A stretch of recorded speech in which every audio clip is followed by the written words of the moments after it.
তুরস্কের ইস্তাম্বুলে অনুষ্ঠিত ইসলামিক সহযোগিতা সংস্থার OIC ৫১তম পররাষ্ট্রমন্ত্রী পর্যায়ের সম্মেলনে বাংলাদেশের পররাষ্ট্র উপদেষ্টা মোহাম্মদ তৌহিদ হোসেন ইরানের উপর ইসরায়েলি আগ্রাসন এবং ফিলিস্তিনে চলমান সহিংসতার তীব্র নিন্দা জানিয়েছেন।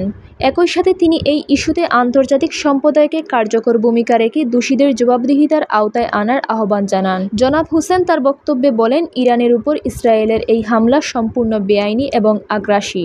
এটি আন্তর্জাতিক আইন, জাতিসংঘ সনদ এবং ইরানের সার্বভৌমত্বের গুরুতর লঙ্ঘন।